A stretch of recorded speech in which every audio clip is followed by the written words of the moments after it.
Olá, o nosso tema hoje é muito interessante. Nós vamos falar sobre as fraudes que acontecem com as holdings familiares.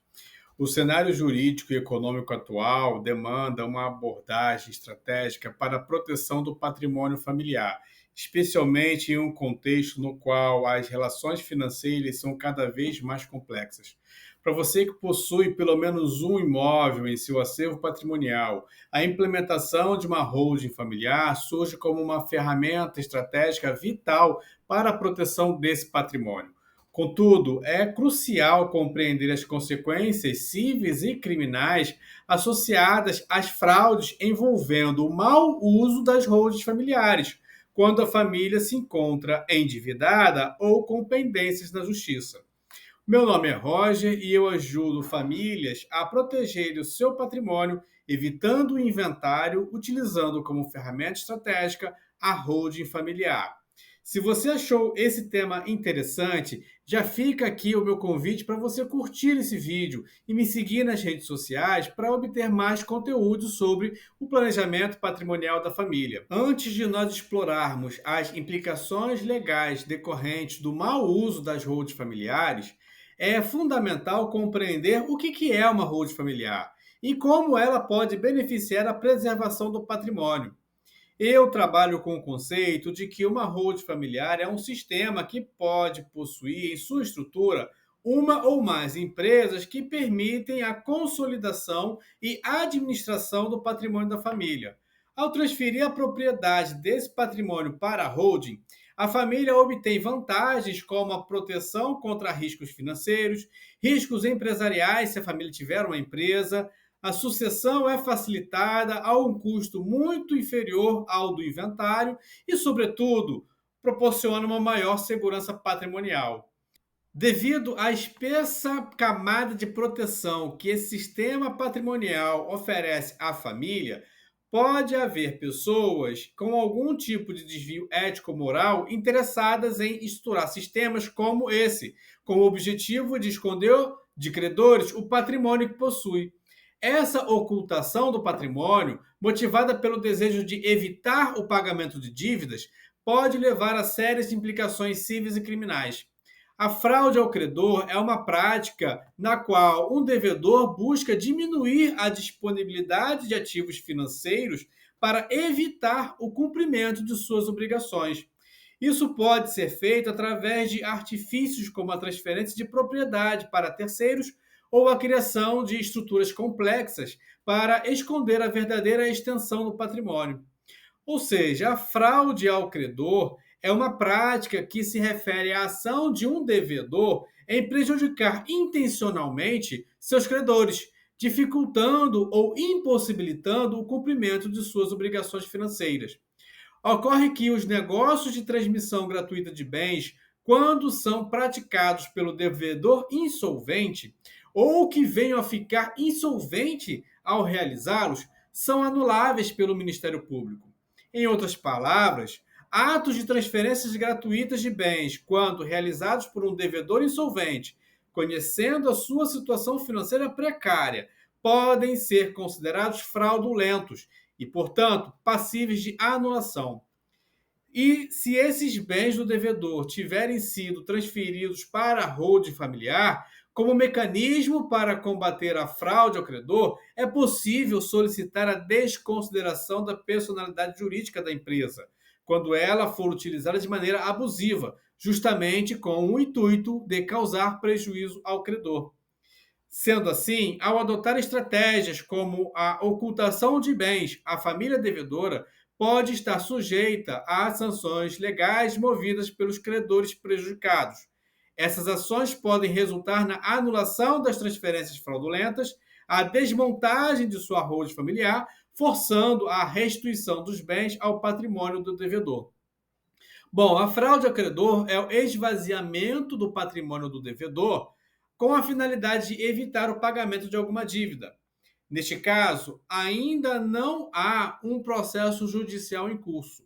E outra prática ilegal associada à ocultação do patrimônio é a fraude à execução. Esse tipo de fraude ocorre quando um devedor age de forma a dificultar ou impossibilitar a execução de uma decisão judicial. Em situações em que há uma sentença condenatória, o devedor pode buscar meios fraudulentos para impedir que os credores satisfaçam seus créditos. A fraude à execução pode ser exemplificada pela alienação simulada de um imóvel para um parente próximo, com a intenção de frustrar a execução da decisão judicial. Em casos como esse, as consequências podem ser ainda mais graves, incluindo a possibilidade de responsabilidade criminal, além das sanções civis. A criação de uma holding familiar não impede, por si só, a execução de uma decisão judicial em andamento. O sucesso dessa estratégia depende de fatores como a legalidade da constituição da holding, a data em que foi implementada, a finalidade e o contexto em que ocorreu. Caso a holding tenha sido criada de forma legítima, antes da existência de dívidas que geraram o processo judicial e sem o objetivo de fraudar credores, a estrutura pode ser reconhecida como válida. Entretanto, se a holding foi constituída em um momento próximo ao início do processo de cobrança e ficar evidente que a sua criação teve como propósito de dificultar a execução da dívida, isso pode caracterizar fraude à execução. Nesse caso, a legislação brasileira prevê mecanismos para combater práticas fraudulentas, permitindo que os credores solicitem a desconsideração da personalidade jurídica da holding familiar, caso a considere como um artifício para burlar o pagamento das dívidas. Se comprovada a fraude, os bens transferidos para a holding podem ser atingidos no processo de execução. A prática de fraude ao credor ou fraude à execução, especialmente quando envolve a ocultação de patrimônio dentro de uma holding familiar, pode acarretar consequências criminais significativas ao devedor. No âmbito penal, essas condutas são tipificadas como crimes contra o patrimônio e a ordem econômica, sujeitando o devedor à penalidade prevista na legislação brasileira. Esses crimes são estelionato, a ocultação do patrimônio com o intuito de prejudicar credores pode configurar o crime de estelionato. O devedor, ao realizar manobras fraudulentas para dissimular o seu verdadeiro patrimônio, pode ser enquadrado nessa figura penal, sujeitando-se a sanções penais. Fraude processual. Caso a fraude ocorra num contexto de processo judicial, o devedor também pode ser responsabilizado pelo crime de fraude processual. Esse delito abrange a prática de atos fraudulentos com o objetivo de alterar a verdade dos fatos em um processo, o que inclui a dissimulação ou ocultação do patrimônio. Apropriação indébita. Se a transferência de bens para a holding familiar for realizada com a finalidade de apropriar-se indevidamente desses ativos, o devedor pode responder pelo crime de apropriação indébita. Essa conduta consiste na ação de reter para si algo que pertence a outra pessoa, com o intuito de obter uma vantagem ilícita. Concurso de credores. Em casos mais complexos, nos quais a fraude envolve múltiplos credores, o devedor pode ser enquadrado em dispositivos legais relacionados ao concurso de credores. Esse cenário pode aumentar a gravidade das consequências criminais, especialmente se ficar demonstrado que o devedor agiu de maneira premeditada para prejudicar um grupo de credores. As consequências da ocultação do patrimônio do ponto de vista civil, o devedor pode ser obrigado a restituir os bens frauduladamente transferidos e, em alguns casos, pagar indenizações aos credores prejudicados. Quais são essas consequências? Anulação dos atos fraudulentos. Uma das principais consequências cíveis é a possibilidade de anulação dos atos fraudulentos praticados pelo devedor. E isso significa que a transferência de bens para a holding familiar, realizada com o propósito de prejudicar credores, podem ser consideradas nulas pela Justiça. Os bens podem ser reintegrados ao patrimônio do devedor para cumprir suas obrigações. Responsabilidade patrimonial. O devedor pode ser responsabilizado patrimonialmente pela prática da fraude.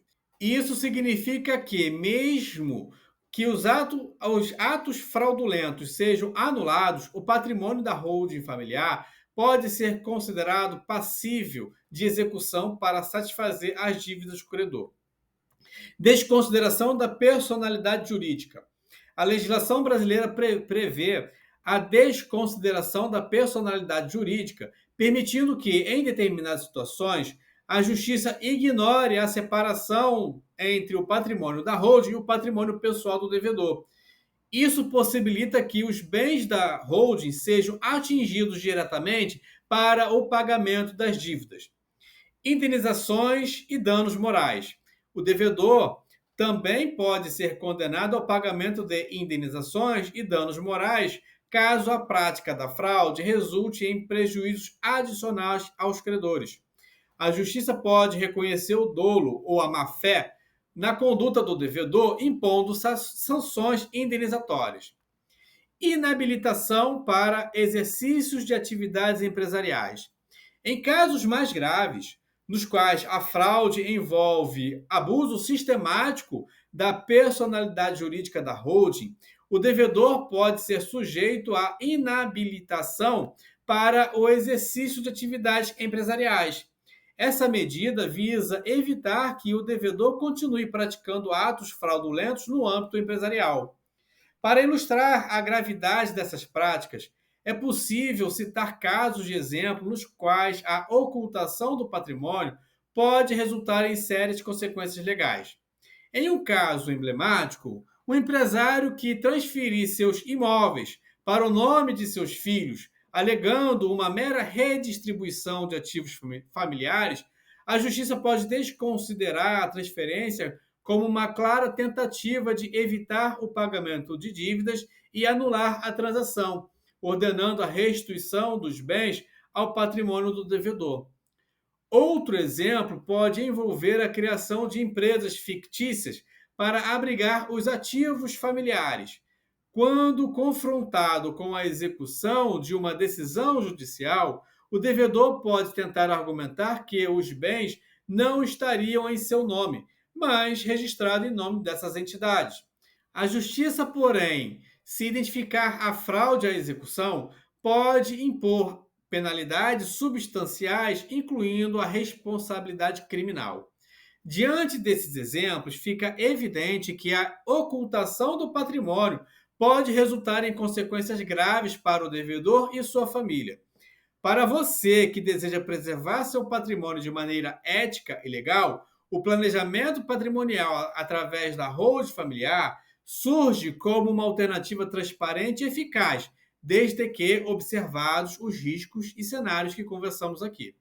Compartilhe esse conteúdo com pessoas que também possam se interessar por esse assunto. Lembre-se de curtir esse vídeo e se inscrever no meu canal, além de me seguir nas redes sociais para não perder outros conteúdos que venham a ajudar a promover para a sua família uma consciência patrimonial. E então a gente se vê nos próximos vídeos.